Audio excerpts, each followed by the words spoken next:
সাংঘাতিক ভাল পাইছে আৰু মই অসমবাসীক ক'ম যে আপোনালোকে চাওক ৰঘুপতি আৰু ৰবি শৰ্মাৰ অভিনয়টো এটা নতুনত্ব যিহেতু বহুত যিটো মানে মই যতীন বৰাই তাৰ লগত হিয়া দিয়া এনেকুৱা কাম কৰি আহিছোঁ আৰু মই ৰবি শৰ্মাক কেনেকৈ চাবলৈ খুব ইচ্ছা আছিল আৰু সুন্দৰভাৱে এটা অভিনয় কৰিছে আৰু সকলোকে ধন্যবাদ জনাইছোঁ শিল্পী কলা কুশলীক আৰু অসমৰ ৰাইজক কৈছোঁ আপোনালোকে চাওক আৰু সুব্ৰত কাকতিক পুনৰবাৰ ধন্যবাদ জনাইছোঁ থেংক ইউ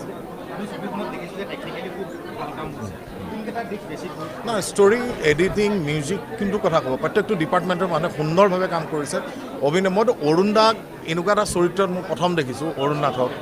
যে সঁচাই ভাল কৰিছে মেকআপ ক'ব লাগিব বিজয়তা আৰু মই আকৌ কওঁ যে অসমীয়া চলচ্চিত্ৰলৈ আহক ৰঘুপতি চাওক মই আজি চিনেমাৰ পিছত মই আচলতে ক'ব নালাগে আজি দৰ্শক 5টা বছৰৰ কষ্ট আপোনালোকো চাইছে নিজৰ নিজৰ চেনেলৰ পৰা নহয় ব্যক্তিগতভাৱেও চাইছে আপোনালোকৰ মতামতবিলাকো জনাব আমাৰ আজি আচলতে দৰ্শকৰ পৰাহে জানিবলৈ বেছি মন যায় মই আৰু প্ৰমোশ্যনৰ সময়তো বহুত ক'লোঁ তাৰ আগতো বহুত ক'লোঁ আজি শুনিম কেৱল আজি যাম মই কৈছোঁ আগতে যে মই বক্স অফিচ কালেকশ্যনৰ কথা পৃথিৱীত কোনো ক'ব নোৱাৰে আৰু মই ক'ব নিবিচাৰোঁ কিন্তু মই এটা কথা ক'ব পাৰিম যে আজিৰ তাৰিখত মই আৰু মোৰ টীমটোৱে সুব্ৰত কাকতি আমাৰ গোটেই টীমটোৱে আজিৰ তাৰিখত যিখিনি সমল আমাৰ হাতত আছে যিখিনি কাৰিকৰী প্ৰযুক্তি আমাৰ হাতত আছে সেইখিনি লৈ ইয়াতকৈ ভাল ছবি আৰু আমি নোৱাৰোঁ বনাব